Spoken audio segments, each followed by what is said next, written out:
주님의 성령 지금 이곳에 찬양하며 주님의 보좌 앞으로 나아가시겠습니다.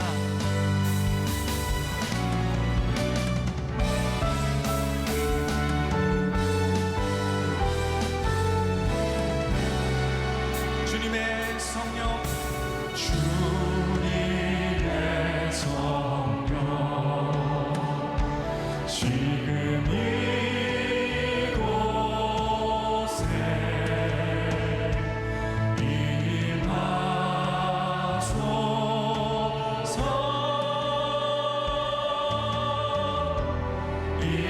임하소서. 주님의 성령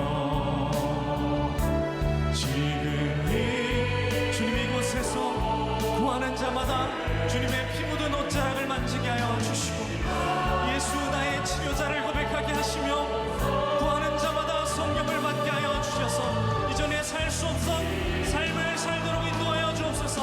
우리 오늘 손을 높이 들고 할렐루야 찬양합시다.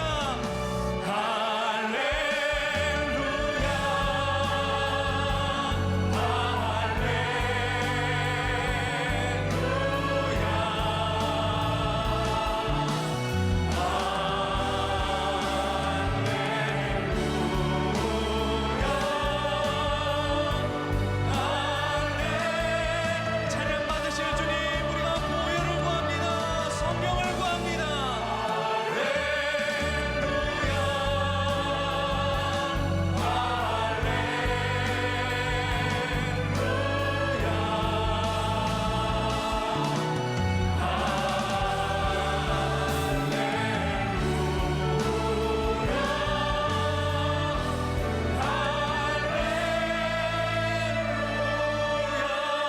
주님, 우리의 연약함을 바라보지 않고 주님의 능력을 바라보며 주님의 십자가 역사를 바라봅니다. 할렐루야. 우리 함께 사도신경을 고백하시겠습니다. 나는 전능하신 아버지 하나님 천지의 창조주를 믿습니다. 나는 그의 유일하신 아들 우리 주 예수 그리스도를 믿습니다. 그는 성령으로 잉태되어 동정녀 마리아에게서 나시고 본디오 빌라도에게 고난을 받아 십자가에 못 박혀 죽으시고 장사된 지 사흘 만에 죽은 자 가운데서 다시 살아나셨으며 하늘에 오르시어 전능하신 아버지 하나님 우편에 앉아 계시다가 거기로부터 살아있는 자와 죽은 자를 심판하러 오십니다. 나는 성령을 믿으며 거룩한 공교회와 성도의 교제와 죄를 용서받는 것과 몸의 부활과 영생을 믿습니다. 아멘. 다 자리에 앉으시겠습니다.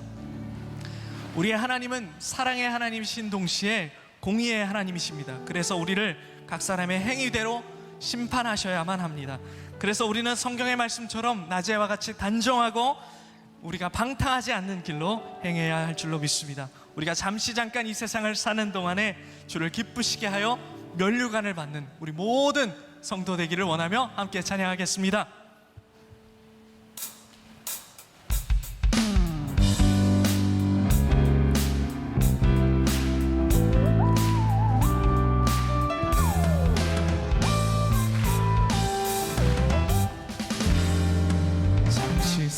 세상에 내가 살면서 항상 찬송 부르다가 날이 저물어 오라 하시면 영광 중에 나가리.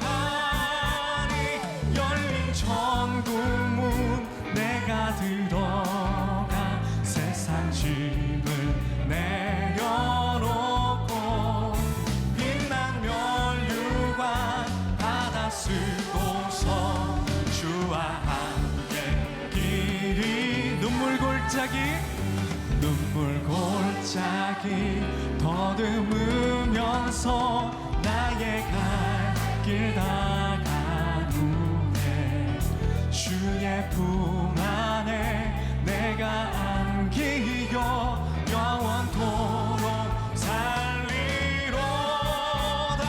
열린 천국문 내가 들어가 세상 짐을 내려놓고 빛난 면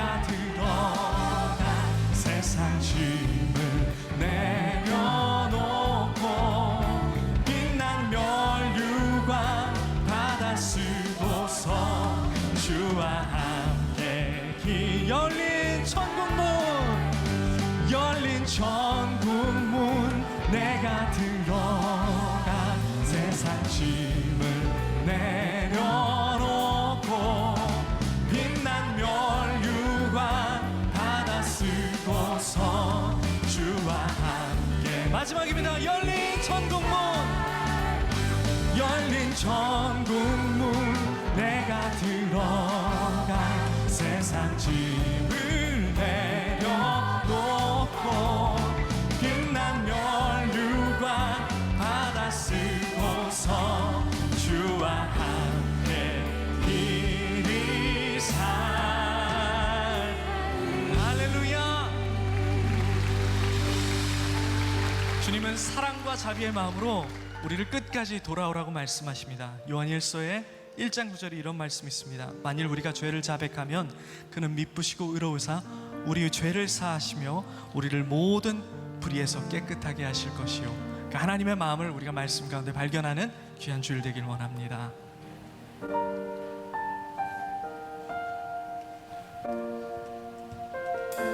너는 만날 만할 때 그를 찾으라.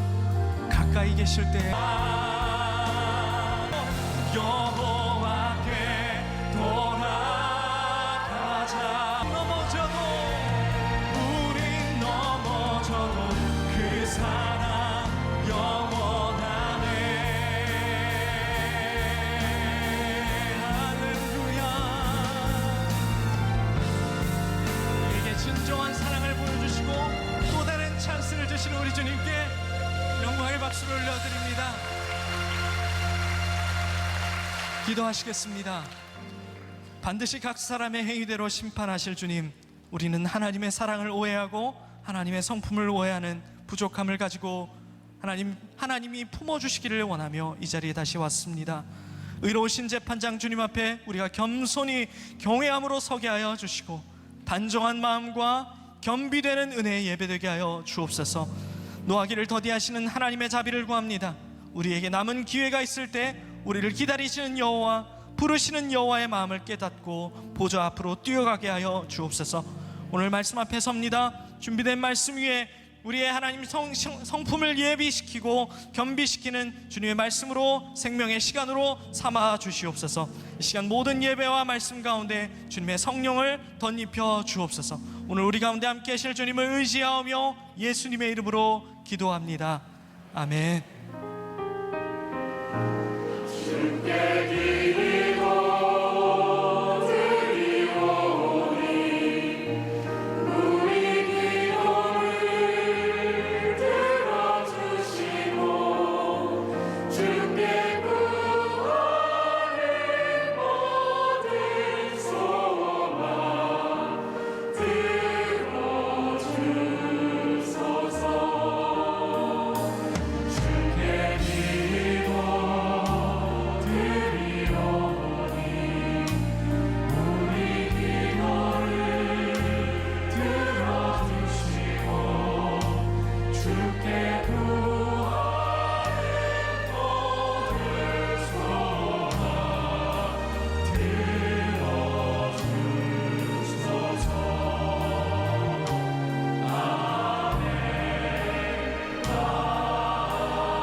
감하시는 주님, 강하게 날 붙드네. 좁은 길을 외면하려 할 때도 날 이끌어 인도해. 한없이 부족한 날 위해 십자가를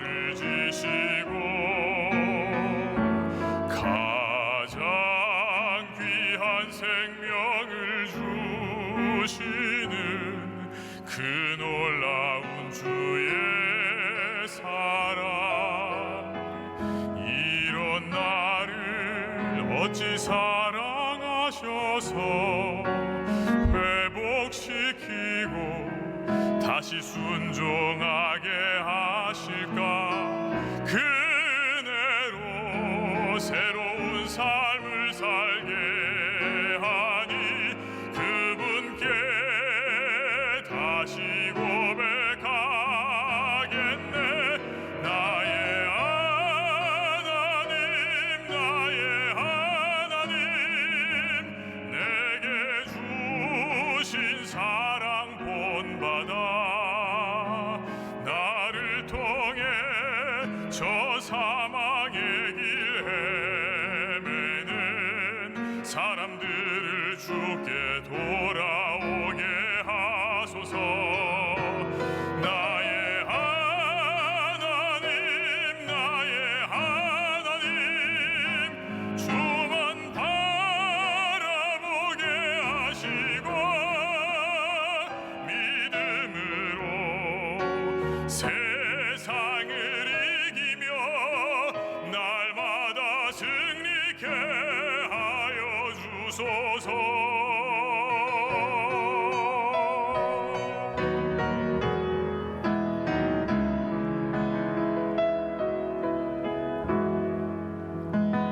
이런 나를 어찌 사랑하셔서 회복시키고 다시 순종하게 하실까. 그 은혜로 새로운 삶을 살게 하니 그분께 다시 고백하겠네. 나의 하나님, 나의 하나님, 내게 주신 사랑 본받아 나를 통해 저 사망의 길 헤매는 사람들을 주께 돌아오게 하소서.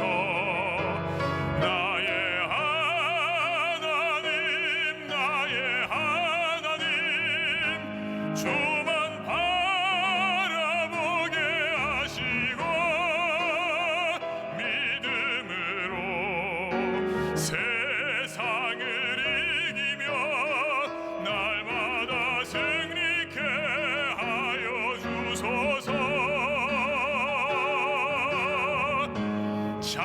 찬양과 감사로 날마다 승리케 하소서.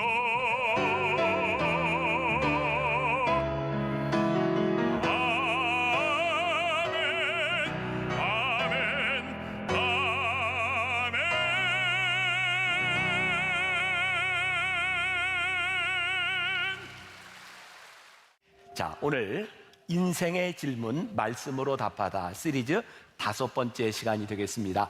제가 계속해서 이야기하는 건데 이번 말씀의 시리즈는 쉽지 않습니다. 어떻게 생각하면 좀 변증적인 우리들이 신앙에서 한 번쯤은 우리들이 듣고 해결해야 될 그런 문제들을 다루고 있기 때문에 다른 설교보다 조금 딱딱합니다. 그러나 우리가 한 번쯤은 한번 배우고 나가야 될 그런 부분인 것 같아요. 오늘 말씀의 제목은 하나님이 너무 잔인하신 것 아닙니까? 라는 물음에 대해서 우리들이 답을 하려고 합니다. 사실 장로님이 아까 성경을 여러분들에게 봉독해 주셨는데 그 말씀을 들으면서 아멘이 쉽게 나오셨어요? 사실 아멘하기가 쉽지 않은 말씀입니다. 아멜렉의 소유를 다 진멸해라, 아이들까지 젖먹이까지 다 죽이라라고 하는 말씀이 여기에 나와 있어요. 우리가 신앙생활을 하면서 믿지 않는 사람들과 이렇게 대화를 하거나 혹은 전도를 하다가 부딪히는 문제 가운데 하나가 뭐냐면 사람들이 이렇게 얘기하는 거예요. 야, 성경에 나와 있는 하나님 그거 너무 잔인한 거 아니냐, 죽이라, 진멸하라는 말이 나와 있죠. 하나님은 두 가지의 속성을 가지고 계세요. 하나는 공의, 심판의 하나님이고 또 하나는 용서, 사랑의 하나님인 거죠. 근데 성경에 보면 이 하나님의 성품이 어떤 것인지 우리들이 헷갈리게 되는 부분들이 많이 있는 것 같아요. 근데 이 하나님의 성품을 잘못 이해한 것으로 인해서 지난 2000년 기독교 역사, 세계 역사 가운데 그 하나님의 이름으로 우리가 흔히 이야기하는 성전, 홀리워라고 하는 이름으로 참 많은 사람들이 죽었던 역사들도 기억합니다. 그래서 오늘 우리들이 배우는 이 말씀이 굉장히 중요해요. 하나님의 성품을 우리들이 잘 이해하는 거죠. 자, 결론적으로 먼저 이야기를 한다면 저는 오늘 말씀의 결론은 하나님은 선하시다라는 거예요. 하나님은 선하십니다. 저는 오늘 여러분들에게 이 확신을 드리려고 하고, 이 성경에는 하나님의 선하심에 대해서 여러 가지 표현들이 나와 있죠. 특히 이제 시편에 가서 보면 그의 인자하심이 한이 없다. 또 그는 자비로우시며 노하기를 더디하신다. 우리를 용서하시기를 즐겨하신다. 이런 표현들이 굉장히 많이 나와 있어요. 그런데 문제는 오늘 우리들이 접하는 이 본문과 같은 하나님의 자비하심을 느낄 수 없는 그런 구절들이 있다는 거죠. 자, 우리들이 신약으로 넘어가 봅니다. 예수님께서 하신 말씀 중에 하나님의 성품을 가장 잘 드러내는 것이 뭐냐면 요한복음 3장 16절이에요. 하나님이 세상을 이처럼 사랑하사, 하나님이 누구를 사랑하셨다고? 세상을 사랑하셨대요. 그래서 그 아들을 독생자로 우리들에게 주셨고, 그 아들을 믿는 예수님의 제자들은 그 말씀을 전하기 위해서 이방 땅에 가서 다 순교했습니다. 그러니까 하나님의 사랑을 전하다가 그들이 다 세상을 떠나게 되었던 거죠. 자, 여러분들 누가복음 15장에 유명한 탕자의 비유가 있어요. 아버지를 버리고 떠난 그 아들, 우리가 흔히 이야기한다면 교회 공동체에 속하지 않은 세상으로 나간 아들입니다. 근데 그 아버지는 그 아들이 돌아올 때까지 끝까지 기다립니다. 이 신약에 있는 이 하나님의 모습을 보면 공의라고 하는 게 별로 없어요. 근데 끝까지 참으시고 사랑하시는 모습이 나와 있어요. 그래서 또 우리 기독교는 사람들에게 이런 비난을 받기도 해요. 야, 너희들에게는 공의가 없는 것 같아. 매일 용서하고 감싸주고 그러면서 너희들이 윤리의식이 결여된 것은 아니냐라는 이야기를 해요. 그러니까 성경에 보니까 이렇게 모순처럼 보이는 하나님의 공의, 하나님의 자비, 이것이 이렇게 딱 떨어지지 않는 모습으로 보이는 거죠. 저는 설교 준비를 늘 이렇게 일찍 하는 사람이니까 월요일 날 새벽부터 제가 준비한 원고를 가지고 매일 새벽 이렇게 읽어 나갑니다. 근데 어제 새벽이었어요. 그러니까 뭐 여러 번 읽고 있을 때였죠. 어제 이른 새벽에 제가 말씀을 다시 딱 읽는데 하나님이 저에게 주신 이 말씀에 대한 해답이었어요. 이런 예를 들어볼게요. 어떤 아버지가 아들을 향해 이렇게 얘기합니다. 너 이놈 매 좀 맞자. 너 이놈 좀 맞자. 여러분들은 이 이야기에서 공의가 느껴지세요? 사랑이 느껴지세요? 아버지와 아들이라고 하는 관계를 모른다면 이것은 공의적인 측면입니다. 잘못했으니까 맞자. 그런데 내가 아버지의 입장에서 내 자식을 바라보며 너 이놈 좀 맞자 라고 이야기할 때 거기에 공의만 있을까요? 아니에요. 자식을 향한 사랑이 거기에 있는 거죠. 그러면서 저에게 딱 깨닫게 된 게 있어요. 아, 하나님의 성품, 사랑과 공의, 우리가 모순처럼 느껴지는 이 하나님의 성품이 정답이구나. 만일 하나님의 성품이 자로 잰 듯이 딱 떨어진다면, 하나님의 성품이 일관성이 있다면 그것은 하나님과 우리들 사이에 인격적인 관계나 하나님의 감정이 들어가 있지 않은 거죠. 우리는 감정이 없는 사람들에게 일관성 있게 행동할 수 있지만 우리들이 누군가를 사랑하고 관계 속에 들어간다면 공의와 사랑이라고 하는 것은 일관성이 있는 것이 불가능할지 몰라요. 저에게는 그게 느껴졌어요. 아, 그렇구나. 하나님의 성품 가운데 이 모순이야말로 하나님과 우리들 사이의 관계를 말씀해주고 있는 것이구나. 자, 여기까지는 지금 잘 따라오고 계시는 거죠? 예, 제가 이제 계속 설명을 합니다. 표정이 좀 불안해요. 예, 잘 따라오시는 거죠? 예. 자, 누가복음 18장 2절에서부터 5절까지의 예수님이 비유로 불의한 재판관에 대한 이야기를 하고 있어요. 자, 우리가 2, 3, 4, 5절을 같이 한번 주의해서 읽어보겠습니다. 같이 봅니다. 시작. 이르시되 어떤 도시에 하나님을 두려워하지 않고 사람을 무시하는 한 재판장이 있는데 그 도시에 한 과부가 있어 자주 그에게 가서 내 원수에 대한 나의 원한을 풀어주소서 하되 그가 얼마 동안 듣지 아니하다가 후에 속으로 생각하되 내가 하나님을 두려워하지 않고 사람을 무시하나 이 과부가 나를 번거롭게 하니 내가 그 원한을 풀어주리라. 그렇지 않으면 늘 와서 나를 괴롭게 하리라 하였느니라. 자, 요 비유에 두 사람이 등장해. 하나는 과부고 하나는 불의한 재판장이에요. 과부는 지금 우리들이 생각하는 그냥 남편을 잃은 사람 그 정도의 개념이 아니고, 당시의 근동지방에서 남편을 잃었다고 하는 것은 자기를 먹여주고 보호해줄 그런 근거가 없어졌다는 뜻이에요. 그러니까 노숙자와 같은 모든 근거를 잃어버린 것이 과부의 형편이에요. 근데 무슨 일인지는 모르지만 이 재판장에 가서 이 과부가 계속 하소연을 하는 거예요. 근데 이 재판장이 나쁜 사람인 거예요. 불의한 재판관. 사람도 하나님도 의식하지 않는 사람이에요. 그러니까 이 과부의 이야기를 들어줄 리가 없는 거예요. 근데 이 과부가 계속해서 이야기를 하니까 재판관이 어떻게 생각을 해요? 아이고, 이 그냥 놔뒀다가는 내가 굉장히 귀찮겠다. 그래서 그냥 들어줘야 되겠다라고 이야기를 한 거죠. 자, 이 구도에서 우리는 그동안 어떻게 배워왔냐면, 자, 여러분, 이 과부가 불의한 재판관에게 가서 저렇게 애원을 냈더니 불의한 재판관이 들어줬어요. 그러니 여러분들도 하나님께 구할 일이 있으면 이 과부처럼 그렇게 구하세요. 이런 얘기 참 많이 들었죠? 그래서 우리들이 응답받는 비결, 기도하는 비결, 이런 걸 우리들이 배웠어요. 근데 가만히 생각해 보면 사실 기도를 배운 게 아니라 떼 쓰는 걸 배운 거예요. 응답받기 위해서 이렇게 떼 쓰십시오. 근데 예수님께서 이 비유를 말씀하셨을 때 예수님은 이런 의도가 아니었던 거죠. 자, 누가복음 18장 7절에 이어서 나오는 말씀에 보면 이렇게 되어 있어요. 하물며 하나님께서 그 밤낮 부르짖는 택하신 자들의 원한을 풀어주지 아니하겠느냐, 그들에게 오래 참으시겠느냐. 자, 이게 지금 하물며라고 하는 말인데, 제가 영어 성경 두 가지를 이렇게 읽다 보니까 하물며라고 하는 말이 영어로는 하나는 and라고 되어 있고 또 하나는 now라고 되어 있더라고요. 그러니까 이 전반부에서 불의한 재판관에 대해서 이야기하면서 예수님은 now, 내가 이제 하나님 아버지에 대해서 너희들에게 이야기하겠다. 하나님 아버지는 그 불의한 재판관과 같은 분이 아니야. 예수님은 지금 이 이야기를 하고 싶으신 거예요. 그리고 예수님은 하나님을 우리들이 아버지로 여길 때 우리들이 당당하게 하나님 아버지께 우리들이 구할, 우리들이 권리를 가지고 있는 사람이야. 그리고 하나님과 우리들 사이에 새로운 관계를 말씀해주고 있는 거죠. 그리고 하나님 아버지께서 우리에게 어떤 마음을 가지고 계시는지를 예수님이 설명해주고 계신 거예요. 제가 지난 목요일에 저희 계룡대에 있는 공군 그 안전기도에 제가 말씀을 이제 전하러 갔어요. 거기 있는 군목 목사님이 그런 이야기를 하더라고요. 군대에 가끔 이렇게 좀 유명한 목사님 혹은 이렇게 뭐 말씀을 잘 전하는 목사님, 그런 분들을 이렇게 초청하려고 하는데 잘 안 된대요.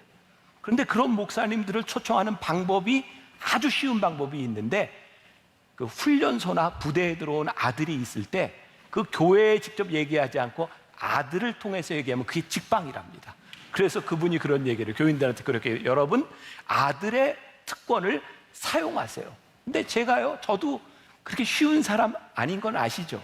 네. 그런데 제가 그 계룡대 안전부대 그 기도회를 4번째 간 거예요. 이유는 우리 아들이 공군이었어요. 그래서 보니까 제가 작년에 약속했던 걸 못 가고 이제 올해 갔는데 4번이나 간 거예요. 아, 그렇구나. 우리들이 마땅한 권리를 가지고 있는데 우리들에게 가장 큰 권리가 뭐예요? 우리들이 아들 된 권리를 우리들이 사용하라는 거예요. 말씀을 준비하면서 그런 생각이 들어요. 저도 자식을 키워봤고 여러분들 자식들 다 키워봤겠지만 애들 키우면서 애들한테 들어가는 돈이 많아요. 뭐 학원비도 있죠. 뭐 애들 옷도 사주죠. 혹시 여러분들 중에 꼼꼼히 다 기록하는 분 있어요? 나중에 내가 이거 보여야지. 이놈 내가 너한테 얼마 썼는지 알아? 혹시 그런 분 있으세요? 있을 수도 있어요. 근데 대부분은 그렇지 않죠. 부모에게 제일 큰 기쁨은 뭘까요? 자식에게 뭔가를 해줄 수 있는 것이 기쁨이에요. 우리의 마음을 제일 아프게 하는 게 뭘까요? 자식에게 해줄 수 없을 때, 자식이 그것을 받지 않을 때 우리들에게 아픔이에요. 가만히 보니까 하나님께서 우리를 사랑하신다, 우리들에게 긍휼을 베푸신다라고 하는 것은 단순히 우리들이 사랑과 긍휼을 받는 것에서 끝나는 것이 아니라 우리가 사랑과 긍휼을 받을 때 하나님의 기쁨이 거기에 있는 거예요. 그래서 우리들이 하나님과 우리들 사이의 이 관계를 이해를 해야 된다. 예수님이 비유로 말씀하신 거예요. 그런데 이 관계 가운데 아주 중요한 끈이 있어요.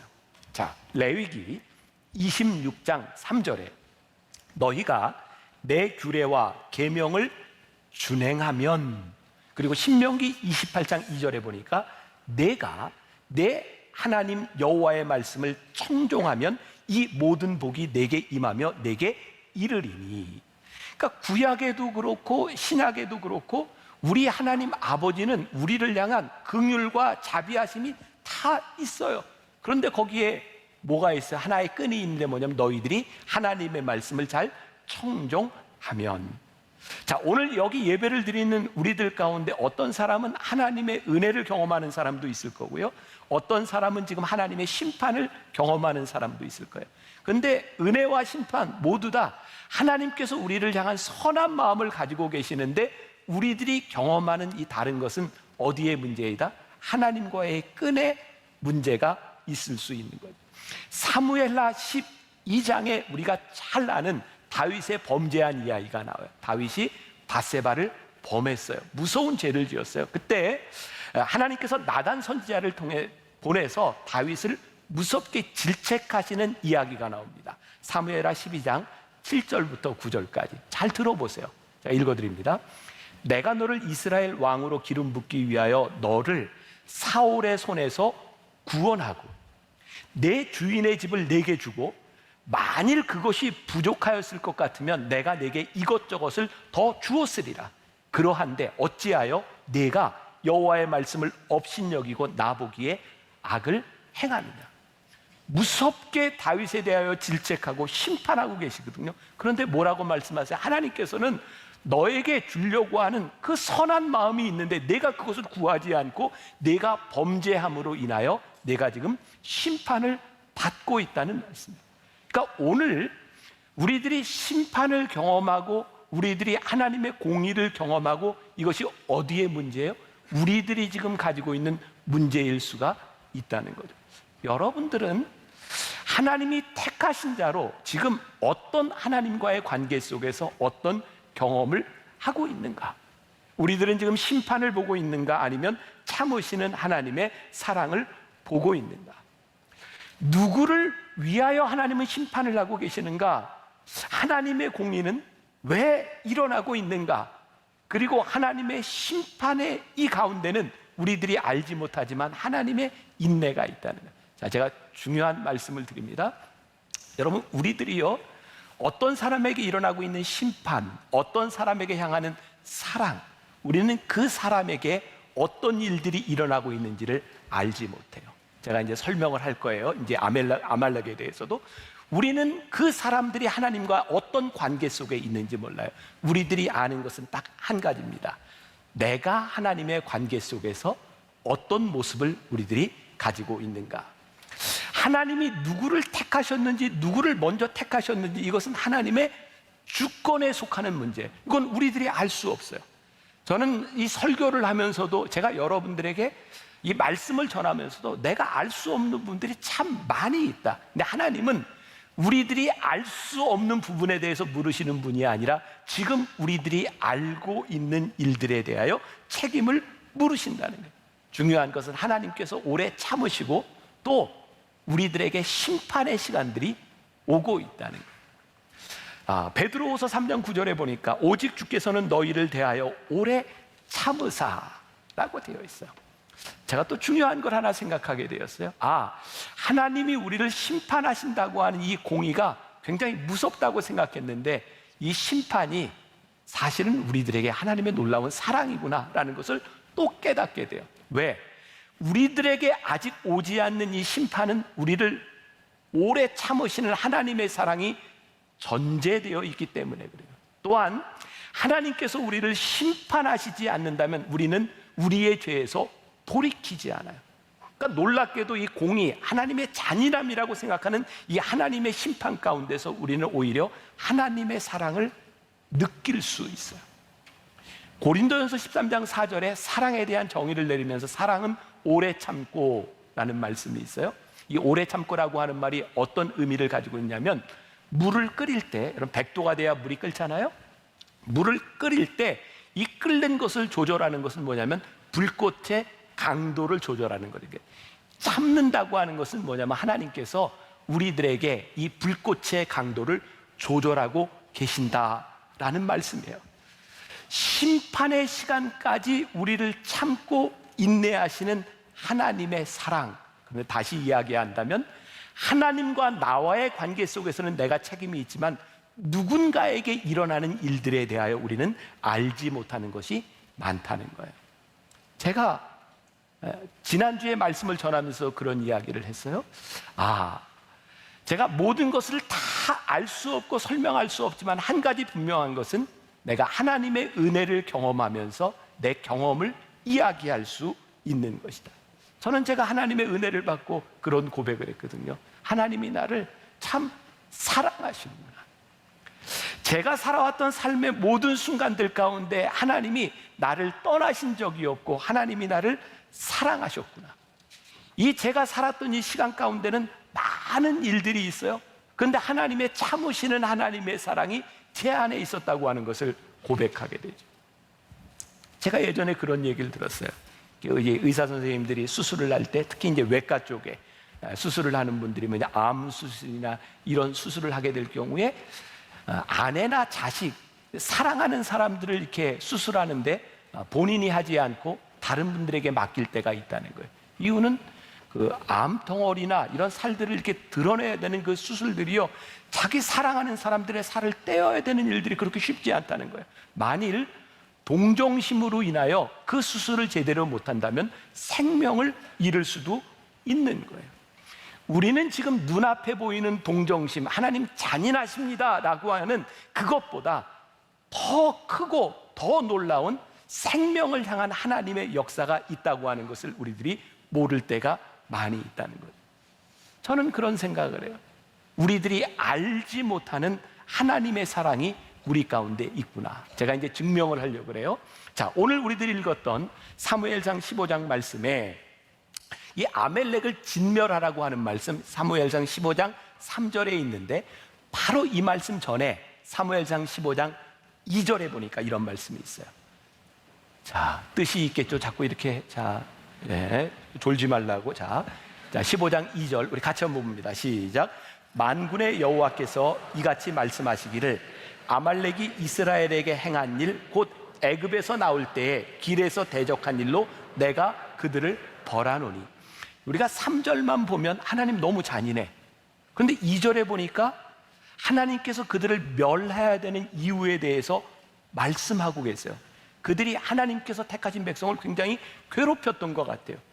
그런데 조금 더 위로 거슬러 올라가면 출애굽기 17장에 르비딤이라고 하는 것에서 아말렉과 이스라엘이 전쟁했던 이야기가 나와요. 신명기 25장에 가서 보면 이 이스라엘 백성들이 피곤할 때 낙오된 사람들을 무자비하게 죽였던 역사들이 나타나고 있어요. 그러니까 사실 지금 나타나고 있는 이 현상보다 그 이전에 일어났던 많은 일들이 있어요.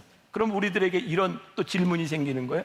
아니, 그럼 하나님께서 이스라엘 백성만 택하시고 이 아말렉 백성은 택하지 않으셔서 이들이 이스라엘 백성만 괴롭혀서 이들이 마땅히 죽어도 된다는 겁니까? 죽여도 된다는 겁니까? 아니요, 그렇지 않아요. 우리들이 잘 모르지만 이 아말렉이라고 하는 이 민족에 대해서도 하나님은 여전히 우리가 알지 못하는 놀라운 뜻을 가지고 계셨을 거예요. 또 하나 증거를 댄다면 요나서죠. 요나서 아시죠? 요나가 선지자가 하나님께 부르심을 받아요. 너 저기 니느웨에 가서 니느웨 백성들이 회개하도록 복음을 전해라. 근데 요나가 싫어합니다. 왠지 아세요? 니느웨라고 하는 그 도시는 당시 아수르 왕국의 강력한 성읍이었는데 너무나 잔인한 백성입니다. 그들은 이스라엘 백성들을 굉장히 힘들게 했고 그 근동 지방의 모든 사람들을 많이 도륙했던 민족이에요. 그런데 그들을 회개시키라고 하는데 요나가 그게 용납이 안 되는 거예요. 그게 도망가잖아요. 제가 여러분들에게 굉장히 중요한 팁을 하나 알려드리면 하나님께서 우리를 쓰시고자 하면 끝까지 쓰십니다. 그러니까 좋은 말로 할 때 들으시는 게 좋아요. 요나를요 하나님이 끝까지 불러다가 니느웨로 보내서 복음을 전하게 하죠. 근데 요나는요 그들이 회개하라고 이야기해도 그들은 듣지 않으리라고 생각했던 것 같아요. 그런데 요나서 3장 5절에 보니까 니느웨 사람들이 하나님을 믿고 금식을 선포하고 높고 낮은 자를 막론하고 굵은 베옷을 입은지라. 그리고 10절에 가서 보니까 하나님이 그들이 행한 것 곧 그 악한 길에서 돌이켜 떠난 것을 보시고 하나님이 뜻을 돌이키사 그들에게 내리라고 말씀하신 재앙을 내리지 아니한지라.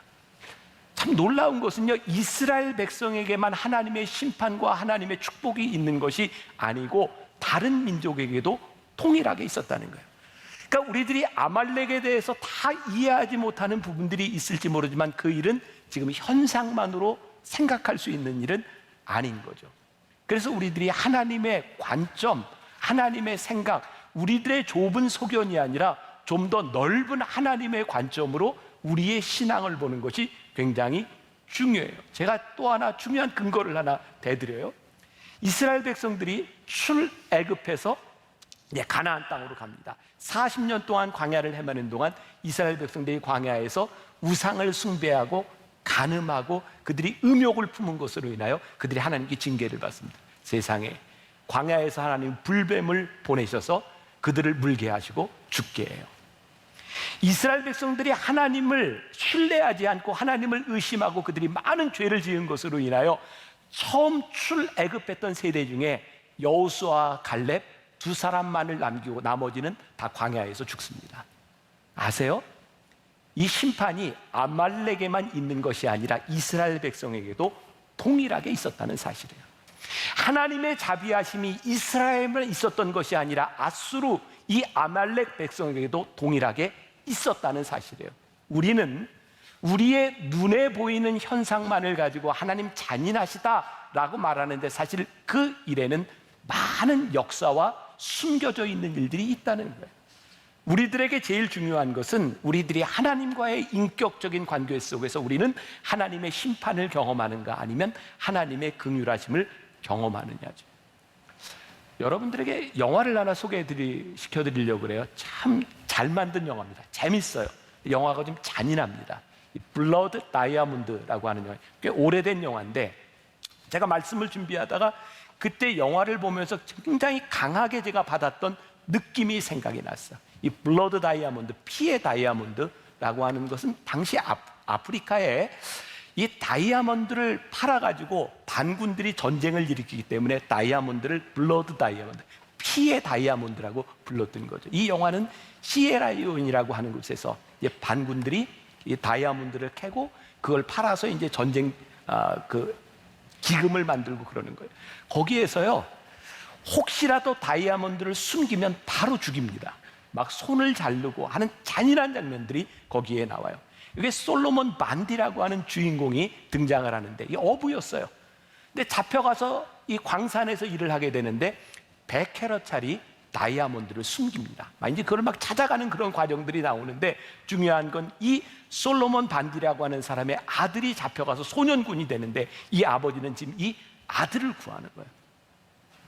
제가 영화를 보면서 그런 생각을 했어요. 저는 영화를 보는 내내 정말 잔인하게 많은 사람들이 죽어가고 막 전쟁통에 수없이 많은 사람들이 죽어가는데 오로지 저의 관심은 어디에 있었냐면 그 솔로몬 반디라고 하는 이 주인공이 그의 아들을 어떻게 구해냈느냐였어요. 갑자기 그런 생각이 들었어요. 이렇게 수없이 많은 사람들이 죽어가고 있는데 내 관심은 여기에 있구나. 하나님께서 우리를 누군가를 택하셨을 때 우리는 그 사람을 중심으로 역사를 바라봐요. 그 사람의 인생에 어떤 일이 있었는지, 하나님께 어떤 잘못을 냈는지, 어떤 용서함을 받는지 그 사람의 인생을 봐요. 그런데요, 우리들 눈에 보이지 않는 그냥 허무하게 죽어가는 것 같은 그 사람들의 인생에도 동일한 스토리가 있어요. 그 사람을 중심으로 그 사람의 역사를 보기 시작할 때 그 사람에게 임했던 하나님의 사랑과 하나님의 심판이 여전히 존재하고 있다는 사실. 다른 사람의 삶과 다른 사람의 죽음과 그것이 가치 없는 일이 아니라 하나님 앞에서 동일하게 그들의 인생의 스토리들을 가지고 있다는 사실. 중요한 것은 하나님의 성품, 우리들이 이해하는 하나님의 성품, 공의와 자비의 성품은 누군가에게 일어나는 일이 아니라 나에게 일어나는 일 가운데서 우리들이 고백하게 되어 있는, 분명히 믿는 것이 있습니다. 하나님은요, 이 땅의 모든 백성이 구원받기를 원하신다는 사실이에요. 그래서 이 땅 위에 예수 그리스도를 보내주셨어요. 그런데 이것을 받아들이지 않는, 아니, 하나님의 자비하심을 경험하지 못하고 심판 가운데 있는 사람이 있어요. 다시 한번 이야기해요. 오늘 새벽에 제가 깨닫게 된 일이었어요. 아, 심판이 축복이구나. 굉장히 이상한 얘기처럼 들려요. 심판이 축복이구나. 오늘 여러분들 가운데 아직 하나님의 심판을 경험하지 않은 여러분들 가운데 지금도 우리를 참고 기다리시고 인내하시는 하나님의 사랑이 있어요. 하나님이 우리를 심판하신다고 하는 이 놀라운 사실이 우리로 하여금 하나님께로 돌아가게 하는 능력이 있어요. 아, 심판이 잔인하다고 생각했는데 이 심판 가운데는 우리를 향해 참으시는 하나님의 인내하심과 하나님의 사랑이 있구나. 여러분들에게 그런 도전을 드리고 싶어요. 저와 여러분들 가운데 누가 우리의 인생을 자신할 수 있겠어요? 아무도 자신할 수 없는 우리들이에요. 우리들이 하나님 앞에, 하나님의 심판 앞에 서게 될 것이에요. 어떤 사람은 오늘이 될 수 있고 어떤 사람은 내일이 될 수도 있고, 누군가는, 우리는 분명히 하나님의 심판 앞에 서게 될 것이라는 사실이에요. 중요한 것은 하나님 앞에 서게 될 때 우리들이 심판받는 자로 서는 것이냐, 하나님의 은혜와 긍휼을 입은 자로 우리들이 서게 될 것이냐. 오늘 누구에게, 다른 사람에게 일어나고 있는 우리들이 이해하지 못하는 일들에 대해서가 아니라 오늘 하나님 앞에서, 인격적인 하나님 앞에서 나는 어떤 사람인가? 나는 심판의 대상인가? 하나님의 긍휼의 대상인가? 그런데 이 모든 일 가운데 하나님의 놀라운 하나님의 속성이, 우리를 기다리시고 인내하시는 하나님의 속성이 있는 것을 우리들이 믿으며, 오늘 저는 여러분들에게 선하신 하나님, 좋으신 하나님, 주님의 은혜를 여러분들이 경험할 수 있으면 참 좋겠어요. 하나님 앞에 돌아설 수 있는 여러분들이 되었으면 좋겠습니다.